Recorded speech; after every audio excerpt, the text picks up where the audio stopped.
хотела ребенка отдавать в частную школу. Анда балалар саны аз, шуңа игътибар күбрәк ди Наталья Гаврась. Узган ел кызын Казанның Меридиан урамындагы New School шәхси мәктәбендә укыткан. Әмма уку елы тәмамлангач проблема килеп чыга. Выяснилось только на собрании. Июльдә таналар җыелышы булды. Шунда гына балаларның апрельдә үк мәктәптән чыгарылган булуы турында хәбәр иттеләр. Бу хакта беркем белмәгән. Шуңа күрә алар аттестация уза алмады. Менә ул Меридианный урамындагы 10-нчы йортта урнашкан шәхси мәктәп былтыр 1 сентябрьдә әлеге уку йортына 30лап шәкертне кабул итәләр. Әлеге балалар мәктәпкә әзерлек төркемендә һәм башлангыч сыйныфларда укыган. Алар ни өчен мәктәптән чыгарылган? Ник бу хакта ата-аналарга әйтмәгәннәр? Әлеге сораулар белән алар Мәгариф өлкәсендәге күзәтү департаментына мөрәҗәгать итә. Монда килгәч кенә шәхси мәктәпнең балаларны укыту өчен лицензия алмавы ачыклана. Тикшеру дә безнең ачыкланды, что бу Меридианная урамында безнең мәктәп бар, менә шундый хусусый мәктәп. Әмма ләкин аның лицензиясы юк. Әтиәниләр белән килешүне без карадык, тикшердек. Килешү төзегән оешманың директорын чакырдык. Әмма ләкин ул безгә әйтте, мин бу килешүне төзмәдем. Әтиәниләр белән килешүне шәһәрнең башка районындагы школа будущего шәхси мәктәбе хуҗасы шәхси эшмәкәр Хайруллин төзегән булып чыга. Әмма алар үзләре моны инкар итә. Были предъявлены нам договора от родителей. Әтиәниләр безгә монда килеп документ күрсәтә. Сезнең белән килешү төзедек диләр. Янәсе Меридиан урамындагы бинада эшчәнлек алып бардыгыз диләр. Ә без алар белән бернинди килешүдә төземәдек һәм анда эшләмәдек. Соңыннан ачыкланганча мәктәпкә кергәндә гаиләләр New Schoolның лицензиясе юклыгын белгән, әмма аларга ел дәвамында рөхсәт алачакбыз дип вәгъдә иткәннәр. Акчаны алар килешү төзегән башка мәктәп җитәкчелеге Хайруллинга күчергән. Ай саен 30 мең сум.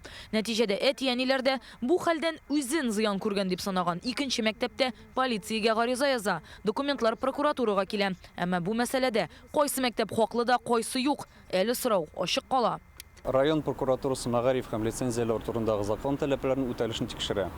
Мәктәп җитәкчелегенә аңлатмалар алына, документлар тикшерелә, район прокуратурасы тикшерү нәтиҗәләре буенча тиешле карарлар кабул итәчәк. Ничек инде лицензиясез мәктәп белем бирә ала? Ала икән. Быел республикада шундый 9 оешма барлыгы ачыкланган. Тикшерә башлагач һәрберсе үз сәбәбен атый. Кайсылары моны рөхсәт алу өчен акча җитмәү, икенчеләре укытмавы белән бәйләп аңлата. Мәктәп никадәр генә әйбәт белем бирә дип саналмасын, лицензиясе юк икән, ул законсыз эшли. Лицензияны алу өчен инде күп документлар кирәк түгел. Беренчедән инде безгә күрсәтергә кирәк, что безнең помещение бар. Икенчедән инде бу уңай Роспотребнадзордан документ булырга тиеш. Һәм инде безгә теге Мәгариф программасын күрсәтергә тиеш. Бүген лицензия алу өчен ким дигәндә ярты ел 8 ай вакыт кирәк. Димәк, яңа уку елына җитешер өчен эшне искесендә үк башлыйсы. Бүген Татарстанда белем бирү эшчәнлегенә лицензиясе булган 4,5 мәгариф учреждениесе бар. Бу дәүләтнеке яки шәхси булуына аермыйча. Мәктәпләрдә, балалар бакчаларында, белем бирү учреждениеләрдә. Алар эшчәнлеген ел дәвамында да алып барала, вакытлыча туктатып торган булырга да мөмкин. Әтиәниләр балалары өчен тыныч булсын өчен нишләргә соң? Баласына тәрбия һәм белем бирү оешмасын сайлаганда нәрсәгә игътибар итәргә?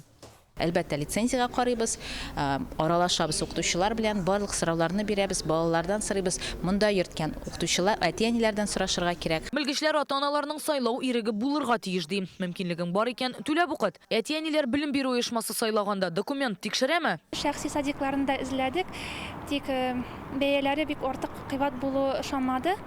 Аннан күп садикларның үзләренең ябык площадкалары юк, детский.